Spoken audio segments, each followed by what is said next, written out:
안녕하세요. 이번 시간에는 저번 시간에 이야기한 안이 기능 저하인 사위와 안이 기능 이상인 사시에 대한 처방법에 대한 이야기를 해볼까 합니다. 전 시간에도 얘기했듯이 이런 이제 안이적인 기능 이상 또는 기능 저하가 있을 시에 대처하는 방법이 이제 네 가지가 있다고 했는데 그 네 가지 방법에 대한 것들을 하나하나 이야기를 할 건데요. 그 중에 이제 첫 번째가 안과적 이제 수술입니다.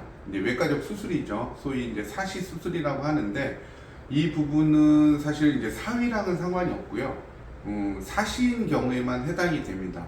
그리고 이제 뭐 사시라고 해서 모두 이제 이런 사시 수술을 할 수 있는 건 아닌데 항상성이 아닌 이제 간헐성은 이제 수술이 사실 쉽지 않고요. 항상성에 대한 부분만 이제 일반적으로 수술을 받게 되는데 사시 수술을 이제 하는 안과 같은 경우는 규모가 이제 대학병원급 정도의 큰 병원에서만 일반적으로 다루고 있고요. 소아약시라든가 소아사시인 과로 일반적으로 이제 분류되어져 있습니다. 그래서 사시 수술은 사실 이제 뭐 안과 가서 더 자세하게 진료도 받고 상담도 받고 뭐 수술 일정이라든가 그걸 받아야 되는데 일반적으로는 가장 큰 이제 그 구분이 사시 정도와 연령, 사시 종류, 증상 그런 것들로 구분이 됩니다. 그래서 가장 중요한 거는 어떻게 보면 나이일 수 있는데 예후가 조금 이제 어렸을 때 받으면 아무래도 예후는 좋죠.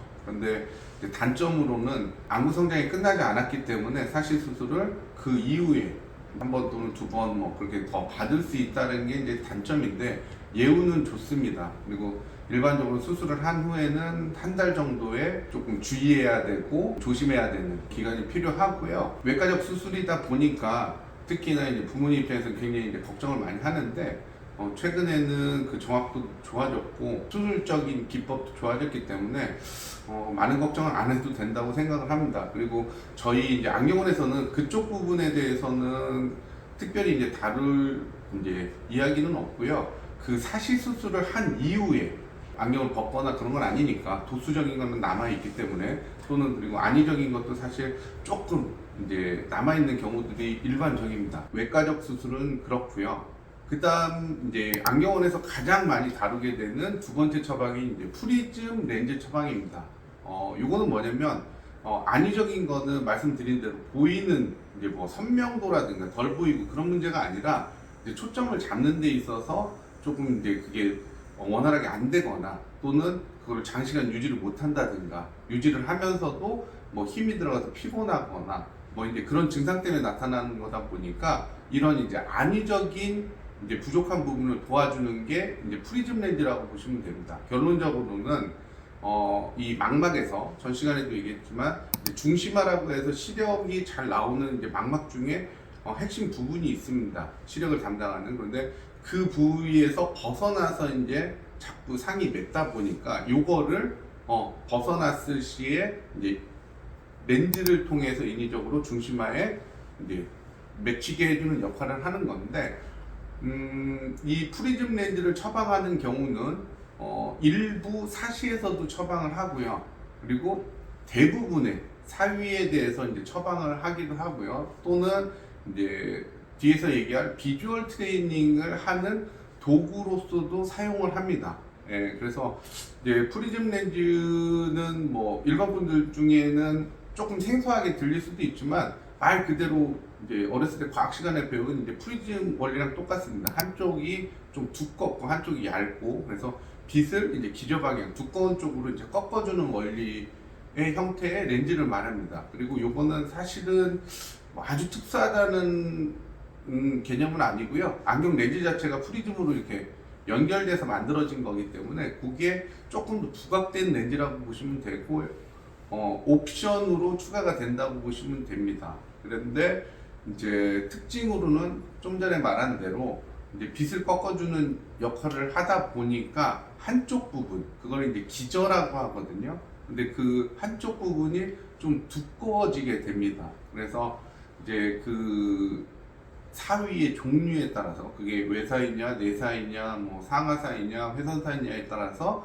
그 방향을 맞춰서 이제 만들어지게 되는데, 요 프리즘 렌즈 같은 경우는 그 안위를 맞추는 이 양에 있어서 한계점을 갖고 있기는 합니다. 그리고 또 옵션 렌즈, 다시 말해서 주문 렌즈다 보니까 어떤 한계점을 갖고 있기도 하는데, 일반적으로 이제 양으로는 뭐 나오는 모 회사에서는 뭐 15 프리즘까지 생산된다고 얘기를 하는데, 사실 15 프리즘은 외관상도 좋지 않고 실질적으로 안경으로 만들기도 쉽지 않습니다. 왜냐면 이제 도수가 높다든가 도수가 조금 웬만큼 있는 사람들은 거기에다가 이제 더 추가되는 거기 때문에 렌즈가 이제 한쪽 광이 굉장히 두꺼워요.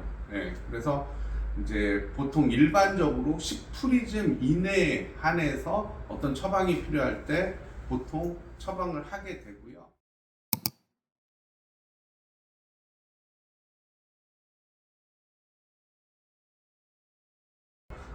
이 프리즘 렌즈는 말 그대로 빛을 꺾어서 망막에 이제 중심에 잘 맞게 해주는 원리인데, 이거에 대한 뭐 의문점을 많이 갖고들 있어요. 이 렌즈를 끼면은 뭐 오히려 눈에 힘이 안 들어가서 눈 건강에는 안 좋다, 또는 그걸 쓰면은 뭐 다른 부작용이 발생된다, 뭐 그렇게 막 이야기하는 일부 사람들이 있는데, 그렇지는 않습니다. 이거는 엄연하게 다 증명된 이제 처방 중에 하나고요. 안위를 안경원에서 어떻게 조금 보완하는 가장 대표적인 거라고 보시면 됩니다. 그 다음이 이제 세 번째가 사실 이제 비주얼 트레이닝이라는 게 있습니다. 이거는 말 그대로 내가 이제 눈 운동, 전체적인 이제 뭐 몸 운동과 똑같이 눈 운동을 해서 내가 갖고 있는 눈의 근육의 힘을 키워가지고 이런 초점 잡는데 조금 이제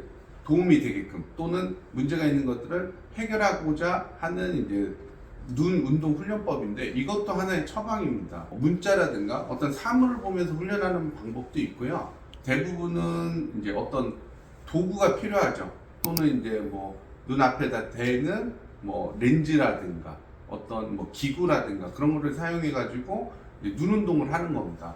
근데 일반적인 이런 안위 기능 저하 또는 이상의 처방은 뭐 선진국에서도 외국에서도 대표적인 게 그런 좀 전에 말한 프리즘 렌즈와 플러스 비주얼 트레이닝을 같이 하는 것들이 가장 이상적이라고 하고 그렇게 처방을 내리는 경우들이 대부분입니다. 그런데 말한 대로 이제 장단점이 있는 거죠. 비주얼 트레이닝처럼 내가 이제 본인이 훈련을 해서 눈의 힘을 키워서 어떤 문제를 해결하는 게 부작용도 적고 가장 이상적이긴 한데, 시간이 좀 오래 걸리고 그걸 굉장히 꾸준히 해야 된다는 겁니다. 마치 이제 우리가 운동하듯이. 그러다 보니까 지금 이제 바쁜 현대사회, 그리고 특히 이제 우리나라 실정에서는 조금 일반적이진 않죠. 특히나 이제 뭐 취약전 아이라든가 뭔가 이제 시간이 많거나 부모 이제 지시에 따라서 잘 할 수 있는 연령대면 상관이 없는데, 성인 같은 경우는 이거 정말 쉽지 않죠. 알면서도 이제 하기가 힘들다 보니까 이런 비주얼 트레이닝보다는 프리즘 렌즈 처방을 해서 이제 쓰고 있는 경우가 훨씬 더 많다는 겁니다. 그래서 이제 비주얼 트레이닝도 당연히 이제 앞으로 시대에서는 꼭 필요한 이제 이런 안이상에 대한 처방법으로 점점 이제 대두될 거고 많아질 거라고 생각을 하고요.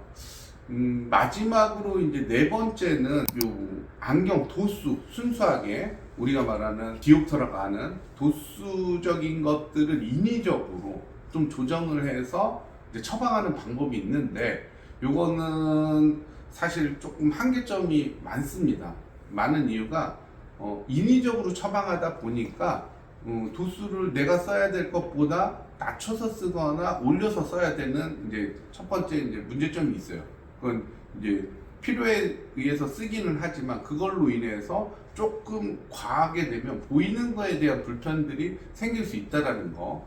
그리고 또 하나는 이제 좀 전문 용어긴 하지만 조절하고 안이랑 이제 관련이 있는데, 그 비율이 높은 사람들에만 이 처방법이 가능해요. 그게 낮은 사람들은 효율성이 떨어지기 때문에 오히려 독이 됩니다. 조금 힘이 있거나 소위 말해서 이제 뭐 젊은 사람들이죠. 그리고 그 수치라든가 아니면은 정도를 정확하게 안 상태에서 인위적으로 처방하는 방법이라는 거죠. 그래서 이제 요 네 번째인 이제 구면 처방은 사실은 많이 활용되지는 않고요. 어떤 이제 상용으로 안경을 처방하는 데 있어서 이런 안의적인 부분을 조금 좋게 하기 위해서 처방하는 경우들이 더 많다고 보면 됩니다. 그래서 이제 정리를 해드리면 요 네 가지가 있다고 했잖아요. 이제 외과적, 이제 사시 수술과 요거는 다시 말해서 이제 사위에 해당되지는 않고 사시에 대한 것들만 한다. 그런데 요거는 다시 조금 분류하면 이제 항상성이냐 간헐성, 수술이 안 되는 간헐성과 안 되는 게 아니라 조금 이제 미루거나 아니면 조금 보류하는 간헐성과 수술이 안 되는 이제 교대성 사시는 조금 예외라는 거. 그리고 시기에 따라서 한 번으로 끝날 수 있지만 이제 뭐 두 번, 세 번 받을 수도 있다. 그리고 이제 이게 굳어진 성인에 한해서는 사실 외관적인 이제 수술만으로 하나게 됩니다. 그래서 이제 이런 이제 외과적 사시 수술이 있고요.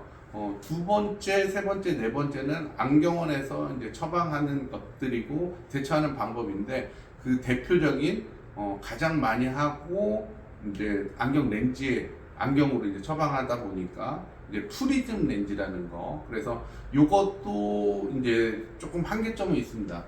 그 안이 편이 소위 말해서 이제 나의 문제점이 아주 심한 경우, 특히 이제 사시 같은 경우는 프리즘 렌즈로 완전하게 처방이 안 되는 경우들이 일반적입니다. 도움을 조금 줄 뿐이지 안전하게 이제 잡기는 힘들다는 거. 그리고 외관적으로도 좀 한쪽이 두껍다 보니까 렌즈도 무겁고 미용적으로도 조금 이제 한계점이 있다라는 거. 그리고 가격도 물론 조금 이제 비싸집니다. 그래서 그런 장단점이 있고, 세 번째는 비주얼 트리밍이라고 해서 이제 내가 스스로 이제 눈 운동, 소위 말해서 눈을 이제 모았다가 벌렸다가 또는 올렸다가 내렸다가 그 다음에 어떤 이제 도구를 이용해서 인위적으로 뭐 쭉 스트레칭 하듯이 눈을 늘렸다가 뭐 오므렸다가 하는 이제 그런 비주얼 트레이닝으로 지금 말한 안의적인 이상을 조금 이제 감소시킬 수 있다라는 거. 대신 이거는 굉장히 이제 꾸준히 정기적으로 해야 된다는 게 단점입니다. 기간은 일반적으로 평균